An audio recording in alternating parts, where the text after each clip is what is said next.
നാരായണീയം ഒരു കൈയിലെടുത്തുകൊണ്ടും മറുകൈയിലുള്ള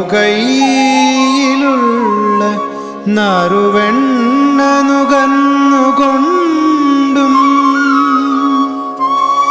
തന്നാശ്രിതർക്ക് തുണയായി വിളങ്ങിടുന്ന നാരായണീയ ഗുരുവായൂരപ്പ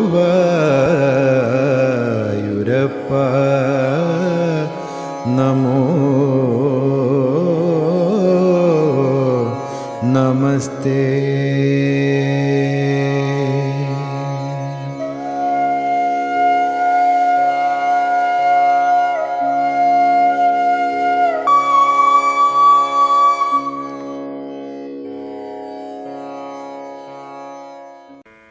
ഇവിടെ ഭഗവാന്റെ ആ പഴയ സുഹൃത്തുക്കളെയും ഗോപികമാരെയും ഭഗവാൻ കാണുന്നു. അതാണ് 4-ാമത്തെ ശ്ലോകം. തദനു ച ഭഗവൻ നിരീക്ഷ്യ ഗോപാൻ അതികുതുകാത് ഉപഗമ്യ ഉപഗമ്യ മാനയിത്വാ ചിരതര വിരഹ ആതുര അംഗരേഖാഃ ചിരതര വിരഹ ആതുരാംഗരേഖാഃ പശുപവധൂഃ സരസം ത്വം അന്വയാസേഹി.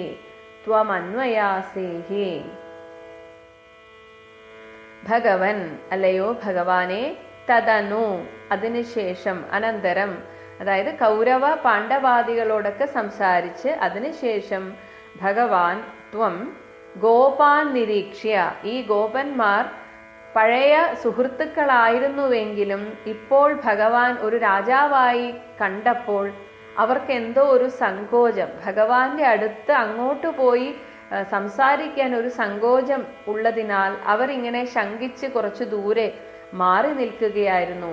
അത് കണ്ടിട്ട് ഭഗവാൻ ഗോപാൻ നിരീക്ഷ്യ, അങ്ങനെ മാറി നിൽക്കുന്ന ആ ഗോപന്മാരെ കണ്ട് അതികുതുകാത്, അത്യാഹ്ലാദത്തോടെ, ഉപഗമ്യ അവരുടെ അടുത്ത് ചെന്നിട്ട്, മാനയിത്വ അവരെ ആശ്ലേഷിച്ചും അവരോട് കുശലങ്ങൾ ചോദിച്ചും പറഞ്ഞുമൊക്കെ അവരെയൊക്കെ തൊട്ടും തലോടിയുമൊക്കെ ആ ഒരു സന്തോഷം പങ്കുവെച്ചു. ഒപ്പം തന്നെ ഭഗവാൻ ശ്രദ്ധിച്ചു, ചിരതര വിരഹ ആതുര, ചിരതരം എത്രയോ കാലമായിട്ട് ഭഗവാനെ കാണാത്ത വിരഹം, ആ വിരഹത്താൽ ആതുര അത്രയും ദുഃഖിതകളായതുകൊണ്ട് തന്നെ അംഗം അവരുടെ ശരീരമൊക്കെ രേഖാഹ ഒരു നേർരേഖ പോലെ അത്രയും മെലിഞ്ഞുപോയി എന്നർത്ഥം. അങ്ങനെ ഭഗവാനെ കാണാതെ വളരെ കാലത്തെ വിരഹദുഃഖത്താൽ ഒരു വര പോലെ അത്രയും മെലിഞ്ഞ ശരീരത്തോടു കൂടിയ പശുപവധൂഹു ആ ഗോപസ്ത്രീകളെയും കണ്ട് അവരുടെ അടുത്തേക്ക് സരസം ആനന്ദത്തോടെ അന്വയാസി അവരുടെ അടുത്ത് പോയി പിന്നീട് അവരെയും കൂട്ടി ഭഗവാൻ ഒരു ഏകാന്തത്തിലേക്ക് മാറിപ്പോകുന്നു എന്നും പറയുന്നുണ്ട് ഭാഗവതത്തിൽ. അപ്പൊ ഭഗവാന്റെ അടുത്തേക്ക് ചെല്ലാൻ മടിച്ചു നിന്ന ഗോപന്മാരുടെ അടുത്ത് ഭഗവാൻ ആഹ്ലാദത്തോടെ ഓടിച്ചെന്ന് അവരെ കെട്ടിപ്പിടിച്ച് അവരോട് വിശേഷങ്ങൾ പറഞ്ഞു. താനുമായിട്ട് ഒരു അകൽച്ചയുടെയും ആവശ്യമില്ല, താൻ ഇന്നും ആ പഴയ കണ്ണൻ തന്നെയാണ്, ആ കൃഷ്ണൻ നിങ്ങളുടെ കൂടെ കളിച്ചു വളർന്ന അതേ കൃഷ്ണൻ തന്നെയാണ് ഞാൻ ഇപ്പോഴും എന്ന ഭാവത്തിൽ അവരോട് അത്യന്തം ആഹ്ലാദത്തോടെ സംസാരിച്ചു, വിശേഷങ്ങൾ ചോദിച്ചു. അതേസമയം തന്നെ കാണാനുള്ള ആ ഒരു വിരഹദുഃഖത്താൽ ഒരു നേർരേഖ പോലെ അത്രയും മെലിഞ്ഞുപോയ ആ ഗോപികമാരെ കണ്ടിട്ട് ഭഗവാൻ പിന്നീട് അവരുടെ അടുത്ത് പോയി അനന്തരം അവരെ ഒരു ഏകാന്തമായ ഒരു സ്ഥലത്തേക്ക്, മറ്റുള്ളവരുടെ ശ്രദ്ധയിൽപ്പെടാത്ത ഒരു സ്ഥലത്തേക്ക് അവരെ കൂട്ടിക്കൊണ്ടുപോയി എന്നും ഭാഗവതത്തിൽ പറയുന്നു. ശ്ലോകം 4. തതനുച ഭഗവൻ നിരീക്ഷ്യ ഗോപാൻ അതികുതുകാതുപഗമ്യമാനയിത്വാ ചിരതര വിരഹാതുരംഗരേഖ പശുപവധൂ സരസം ത്വമന്മയാസി. ഹരിശരണം. എല്ലാ നാരായണീയ ഉപാസകർക്കും പ്രണാമം. ശ്രീ ഗുരുവായൂരപ്പനും ഭട്ടപാദർക്കും വ്യാസഭഗവാനും ഗുരുജനങ്ങൾക്കും പൂർവികർക്കും നമസ്കാരം. ദശകം 84, ശ്ലോകം 4. സമന്ത പഞ്ചകത്തിലെ അവസ്ഥ നമുക്കിങ്ങനെ ഭാവനയിൽ കാണാം. എല്ലാവരുമായിട്ടും സൗഹൃദമായിട്ട് പെരുമാറിക്കൊണ്ടും നല്ലൊരു സൗഹൃദ അന്തരീക്ഷം സൃഷ്ടിച്ചുകൊണ്ടുള്ളതായ തീർത്ഥാടനം നടക്കുകയാണ്. ആ സമയത്താണ് വൃന്ദാവനത്തിൽ നിന്നും ഗോപന്മാരും ഗോപസ്ത്രീകളും വന്നിട്ടുണ്ട് തീർത്ഥാടനത്തിന്. അനുഭവം കണ്ടു. നല്ല മണിക്കിരീടവും മഞ്ഞപ്പെട്ടും പച്ചപ്പെട്ടും ഒക്കെ, പച്ചപ്പെട്ട് പുതച്ചും നല്ല സുന്ദരനായ യുവാവിനെ പോലെയുള്ളതായ ഭഗവാനെ കണ്ടപ്പോൾ ഗോപസ്ത്രീകൾ വിചാരിച്ചു, ഇനിയിപ്പോൾ ഞങ്ങളെയൊന്നും ഓർമ്മയുണ്ടാവില്ലായിരിക്കും. ചക്രവർത്തി പദമാണല്ലോ കാണുമ്പോൾ തോന്നുന്നത്. നമ്മളൊക്കെ വളരെ സാധാരണക്കാരാണ്, അപ്പം നമ്മളെയൊന്നും കണക്കാക്കില്ല എന്നൊക്കെ വിചാരിച്ചു. അവർക്ക് തോന്നാലോ അങ്ങനെയൊക്കെ. ഇപ്പോഴത്തെ കാലത്ത് അങ്ങനെയാണല്ലോ.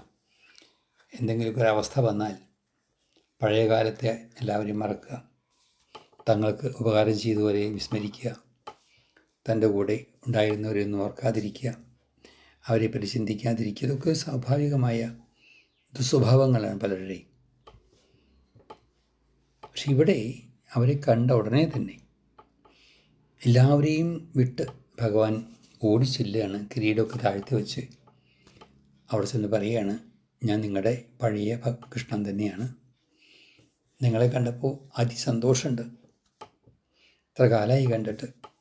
പലതരത്തിലുള്ളതായ ഭരണപരമായ കാര്യങ്ങളെ കൊണ്ടും ലോകഹിതത്തിന് വേണ്ടി പ്രവർത്തിക്കുന്നത് കൊണ്ടും നിങ്ങളുടെ അടുത്ത് വരാൻ സാധിച്ചില്ല എന്നുള്ളതുകൊണ്ട് നിങ്ങളെ മറന്നു എന്ന് വിചാരിക്കണ്ട. എന്നും നിങ്ങളെ സ്മരിക്കാറുണ്ട്. അങ്ങനെ നന്ദഗോപുരൻ തുടങ്ങിയിട്ടുള്ള എല്ലാ ഗോപന്മാരോടും കുശലം പറഞ്ഞ് അവരെയൊക്കെ അഭിവാദ്യം ചെയ്തും കെട്ടിപ്പിടിച്ചും അവരെയൊക്കെ സന്തോഷിപ്പിച്ചു. ആ കൂട്ടത്തിൽ തന്നെ അവിടെ കുറേ കാലമായിട്ട് ഭഗവാനെ കാണാതെ ആ വിരഹദുഃഖം കൊണ്ട് വളരെ വിഷമിച്ചിരിക്കുന്നതായ, അല്ലെങ്കിൽ അവനെ കണ്ടപ്പോൾ ഉണ്ടായ അതിസന്തോഷം പ്രകടമാകുന്ന തരത്തിലുള്ളതായ പെരുമാറ്റം കൊണ്ട് ഭഗവാനെ വശീകരിച്ചു എന്നല്ല പറയാം ഗോപസ്ത്രീകൾ. അവർ ആ വിരഹദുഃഖം കൊണ്ടാണോ എന്നറിയില്ല, കൃശഗാത്രികളായിട്ടാണ് കാണുന്നത്. എന്ത് ചെയ്തു ഭഗവാൻ, ഇനി ഞാൻ നിങ്ങളുടെ കൂടെ കൂടാം എന്നും പറഞ്ഞിട്ട് ആ ഗോപസ്ത്രീകളെ തൻ്റെ പ്രിയ പത്നിമാരെ കൊണ്ട് വിട്ടു. മറ്റുള്ളതായ എന്താ പറയുക, ധനികന്മാരെന്നൊക്കെ പറയാം, അല്ലെങ്കിൽ പാണ്ഡവാദികൾ കൗരവരെയൊക്കെ മാറ്റി നിർത്തിക്കൊണ്ട്